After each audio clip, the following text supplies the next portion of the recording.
అందరికీ నమస్కారం. Welcome to T Pack. ఈరోజు న్యూస్ పేపర్లోని కొన్ని మెయిన్ టాపిక్స్ గురించి చర్చిద్దాం. సో అందులో భాగంగా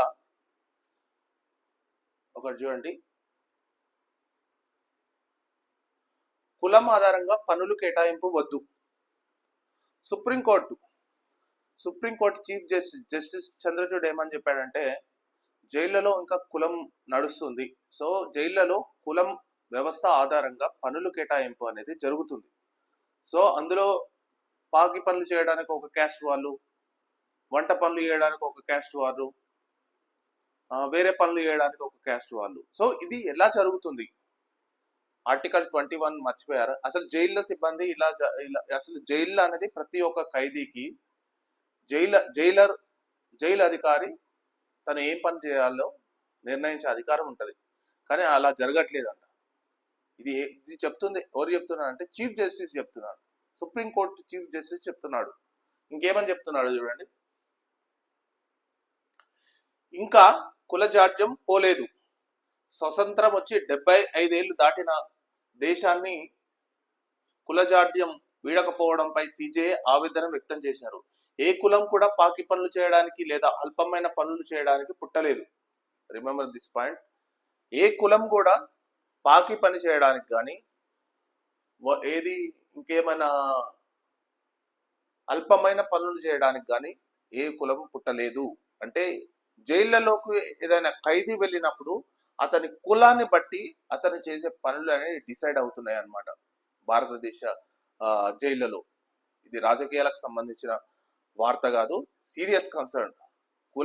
కులానికి సంబంధించిన జాడ్యం అనేది జైళ్లలో కూడా ఎలా ఉందో సుప్రీంకోర్టు చీఫ్ జస్టిస్ ఆశ్చర్యపోతున్నాడు. ఇంకేమంటున్నాడు చూడండి, స్వతంత్రం వచ్చి 75 ఏళ్ళు దాటిన దేశాన్ని కులజాడ్యం వీడకపోవడంపై సిజేఐ ఆవేదన వ్యక్తం చేశారు. ఏ కులం కూడా పాకి పనులు చేయడానికి లేదా అల్పమైన పనులు చేయడానికి పుట్టలేదు. వంట చేసేవారు, చేయని వారంటూ జైళ్ల నిబంధనల్లో పేర్కొనడం అంటరానితనానికి ఆనవాలే. వాటిని అనుమతించకూడదు. కొన్ని తెగల్లో పుట్టిన వారిని నేరగాళ్లుగా చూడడం సరికాదు. ఇది బ్రిటిష్ పాలన నాటి అవశేషం. వివక్షను రూపుమాపేందుకు మనం రాజ్యాంగంలోని అధికరణం 21 ఇమిడ్చుకున్నాం అని పేర్కొన్నారు. సుప్రీంకోర్టు చీఫ్ జస్టిస్ చంద్రచూడ్ ఎంత భయంకరమైన వ్యాఖ్యలు చేసిండో చూడండి. అంటే ఏ కులం వారు అల్పమైన పనులు చేయడానికి, పాకి పనులు చేయడానికి పుట్టలేదు. అంటే ఈ కులం ఒక కులం నిర్ధారణ, అంటే ఒక కులం వాడు ఏదన్నా నేరం చేసి జైల్లోకి వెళ్తే ఆ కులాన్ని బట్టి వాడు చేసే పని ఆ జైళ్లలో డిసైడ్ అవుతుందంటే ఇది ప్రభుత్వ రంగ సంస్థలు నడుపుతున్నాయి. దీంట్లో తప్పు అనేది కులాన్ని పక్కన పెడదాం. అసలు ఇది జైలు సిస్టమ్ నడిచేది అనేది పూర్తిగా గవర్నమెంట్ నడుపుతుంది, స్టేట్ గవర్నమెంట్ నడుపుతుంది. సపోజ్ స్టేట్ గవర్నమెంట్ లో దానికి అధికారి ఉంటాడు. జైలర్ అనేది సూపరింటెండెంట్ ఎవరో ఉంటారు జైలర్ కు. ఆ సూపరింటెండెంట్ ప్రకారం ప్రతిదీ ఆ సూపరింటెండెంట్ ప్రకారం నడుస్తుంది. కానీ మరి ఇలాంటిది ఎందుకు నడుస్తుంది? ఒక కులం వాడు, ఒక అల్ప కులం వాడు అని, అగ్రకులం వాడు అని ఇలా డిసైడ్ చేసి, అగ్రకులం అంటే ఒక కులం, అంటే అగ్రకులం అల్పకులం పక్కన పెట్టేసేయండి. అంటే ఒక కులాన్ని బట్టి వాడు చేసే పని జైళ్లలో డిసైడ్ అవుతుందంట. అంటే ఇది ఒక కొత్త రకంది ఉంది ఇప్పుడు ప్రజెంట్ గా భారతదేశంలో అన్ని జైళ్ళలో. సో దాని గురించి సుప్రీంకోర్టు చీఫ్ జస్టిస్ ఇప్పటికి కూడా చెప్తుండే, 75 సంవత్సరాలు స్వతంత్రం వచ్చినా కానీ ఈ కులజాడ్యం అనేది ఇంకా వీడలేదు. అది జైళ్లలో కూడా వాకింది. సో జైళ్లలో వంట చేసే వాళ్ళు ఒక తెగ వాళ్ళు ఉంటారంట, పని చేసే వాళ్ళు ఒక తెగ వాళ్ళు ఉంటారంట, మంచిగా ఎంజాయ్ చేసే వాళ్ళు ఒక తెగ వాళ్ళు ఉంటారంట. సో మనకందరికీ తెలిసిందే, ఒక బిజినెస్ పీపుల్ ఉంటారనుకో, వాళ్ళు ఎంత ఎంజాయ్ చేస్తారో, వాళ్ళకి విఐపి ట్రీట్మెంట్ ఎలా ఉంటుందో అందరికీ తెలిసిందే.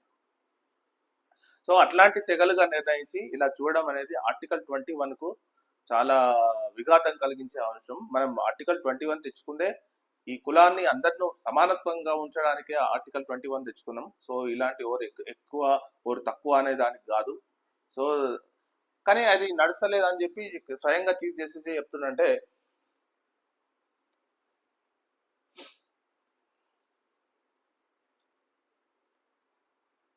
సో ఇది చాలా నాకు కొత్త టాపిక్ అనిపించింది. ఏది జైళ్లలో కులం అనేది ఒక కొత్త టాపిక్ అనిపించింది. దీని గురించి ఇంకొంత మంది పెద్దవాళ్ళను ఇంటర్వ్యూ కూడా చేద్దాం. ఈ రోజు కానీ రేపు కానీ.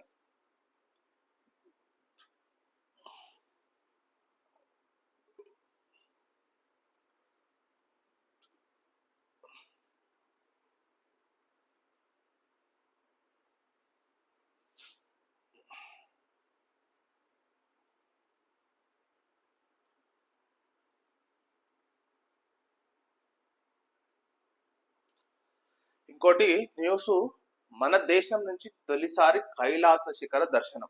సో పరమశివుడు ఉండే ప్రాంతం కైలాస పర్వతం. సో కైలాస పర్వతం అనేది ఎక్కువగా చైనా, టిబెట్ ప్రాంతాలలో ఉంటుంది. సో కైలాస పర్వత దర్శనం కోసం ఎక్కువగా టిబెట్ నుంచి వెళ్తారనమాట. కానీ ఆ అవకాశం ఇండియన్ గవర్నమెంట్ మన భారతీయులకు ఇస్తుంది. ఎలా ఇస్తుందో చూద్దాం. పరమశివుడు నివాసంగా భక్తులు భావించే కైలాస శిఖరం తొలిసారిగా మన దేశ భూభాగం నుంచి గురువారం యాత్రికులకు దర్శనం ఇచ్చింది.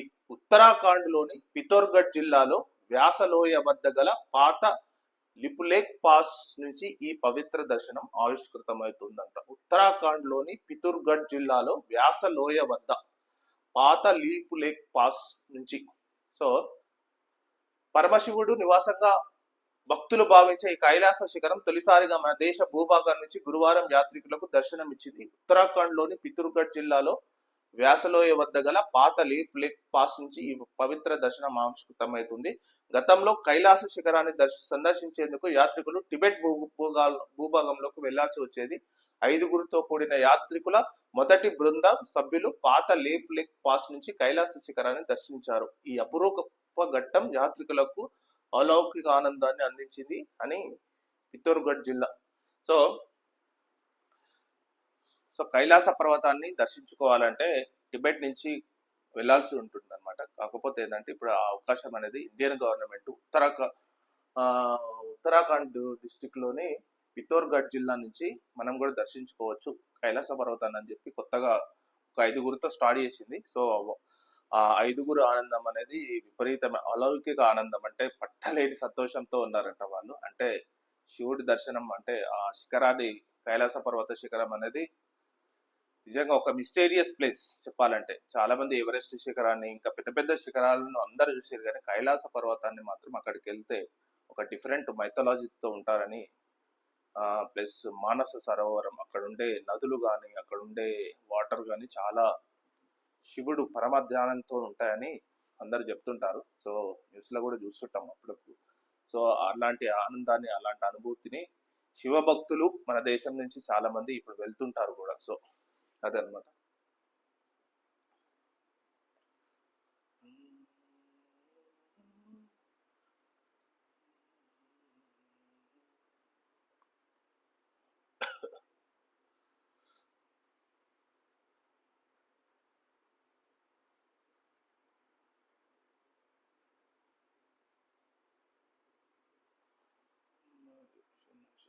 ఇదొకటి చూడండి ఇంపార్టెంట్.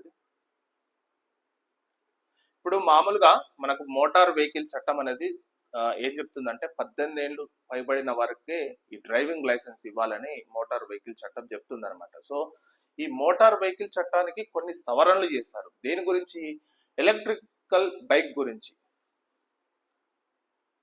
గంటకు 25 కిలోమీటర్ల వేగంతో వెళ్లే వాహనాలను 16 ఏళ్ళు దాటిన వారు నడపొచ్చు. సో ఇప్పుడు 16 సంవత్సరాలు ఎలక్ట్రిక్ బైక్ నడపాలంటే 16 ఏళ్ళు దాటి ఉండాలి. సో మామూలుగా మోటార్ వెహికల్ చట్టం యాక్ట్ ప్రకారం ఏంటంటే 18 ఏళ్ళు దాటితే గానీ ఏదైనా వెహికల్ కి సంబంధించి డ్రైవింగ్ లైసెన్స్ కానీ ఏదైనా వెహికల్ కానీ రోడ్డు మీద కానీ నడపడానికి అవకాశం ఉంటుంది. కానీ ఈ ఎలక్ట్రిక్ బైకులు ఎప్పుడైతే ఈ ఎలక్ట్రిక్ బైకుల్స్ వచ్చాయో, సో 25 కిలోమీటర్ల వేగం అనేది దాటకూడదు అనమాట. సో అది ఆ బిలో 25 కిలోమీటర్ లోపు ఉన్న ఎలక్ట్రిక్ బైక్ ను 16 సంవత్సరాలు దాటిన పిల్లలు ఇకపై నడపొచ్చు ఎలక్ట్రిక్ బైక్ ను. సో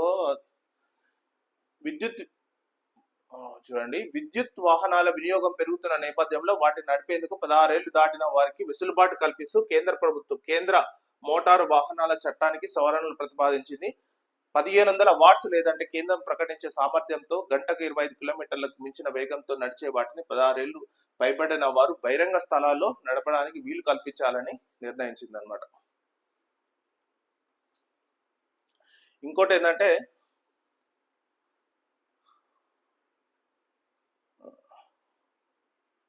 తొలిసారి త్రిచక్ర వాహనం అంటే ఏంటో వివరణ ఇచ్చింది. అసలు త్రిచక్ర వాహనం అనేది మన ఇండియాలో ఉందా అంటే ఉంది. ఏది ఆటోలు అట్లాంటివి ఉన్నాయి కానీ బైక్కి సంబంధించి త్రిచక్ర వాహనం అనేది లేదు.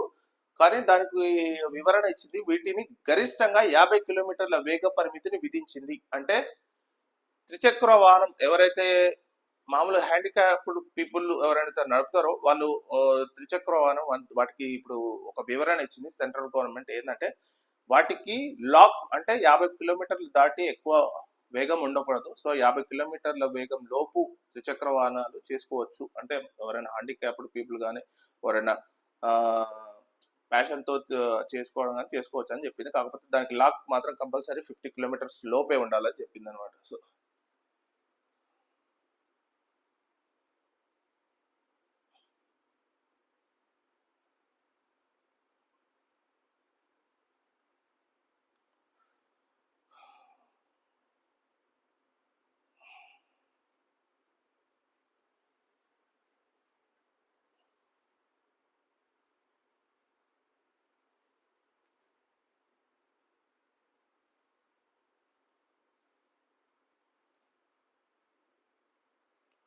రైల్వే ఉద్యోగులకు 78 రోజుల బోనస్. సో రైల్వే ఉద్యోగులకు బోనస్ ఇచ్చారంట 78 రోజులు. సో బిచ్చగత్త తలరాత మార్చిన బౌద్ధ భిక్షువు, వైద్యురాలైన మురికివాడల యువతి. సో ఇతను ఒక బౌద్ధ భిక్షువు. బౌద్ధ భిక్షువుకు ఒక అమ్మాయి దొరికింది. ఆ అమ్మాయిని దొరికిన తర్వాత ఆమెను మంచిగా చదివించి మంచిగా ఇది చేసి ఈరోజు డాక్టర్ని చేసాడు. అదే ఆనందాన్ని పంచుకుంటుండ అనమాట. ఇతను బౌద్ధ భిక్షు. గ్రేట్ అసలు.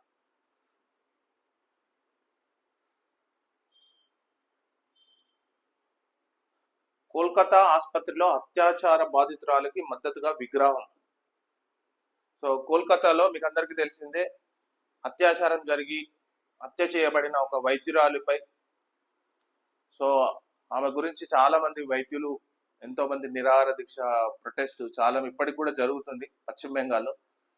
ఆ ప్రిన్సిపల్ ని సస్పెండ్ చేసిరు, చాలా మందిని అరెస్ట్ కూడా చేసిరు. కాకపోతే ఏంటంటే ఆమె విగ్రహం ఇప్పుడు కాలేజీలో కూడా పెడుతున్నారట. సో అది ఇప్పుడు ప్రజెంట్ గా ఆమె విగ్రహం అనేది కాలేజీలో పెట్టి అదొక కాకపోతే ఏంటంటే క్రై ఆఫ్ ద టవర్ పేరుతో అసిత్ సైన్ అనే శిల్పి ఈ విగ్రహాన్ని రూపొందించారనమాట. So cry of that hour, cry of the hour ఆ పేరుతో శిల్పం వేస్తారంట. యాక్చువల్లీ లీగల్ పర్మిటబుల్ ఉంటుందో ఉండదు, ఎందుకంటే ఇది మెడికల్ కాలేజీలో ఒక విగ్రహాన్ని ఏర్పాటు చేయాలంటే దానికి సంబంధించి అది గవర్నమెంట్ తోనే రన్ అవుతుంది. సో సరే ఆమె మీద బాధ అంటే అందరికి ఉండొచ్చు, కానీ ప్రాబ్లం ఏంటంటే ఆ విగ్రహాన్ని ఆ కాలేజీలో పెట్టడానికి పర్మిట్ చేస్తారో లేదో తెలియదు అనమాట. ఎందుకంటే అది గవర్నమెంట్ డిసిషన్ ఉంటుంది. మోస్ట్ ప్రాబబ్లీ చేయకపోవచ్చు, ఎందుకంటే పర్సనల్ విగ్రహాలు ఎప్పుడు కాలేజీ ప్రిన్సెస్ లో పెట్టరు అనమాట. కొంచెం జర నేషనల్ గా ఉండే లీడర్స్ పెద్ద పెద్ద వాళ్ళై పెడతారు, కానీ మరి ఇది అక్కడ ఉండే గవర్నమెంట్ తీసుకోవాల్సిన చర్య అనమాట. సో ఇదండి main topics. So thank you very much. మళ్ళీ రేపటి న్యూస్ అనాలిసిస్ లో కలుద్దాం. హాయ్.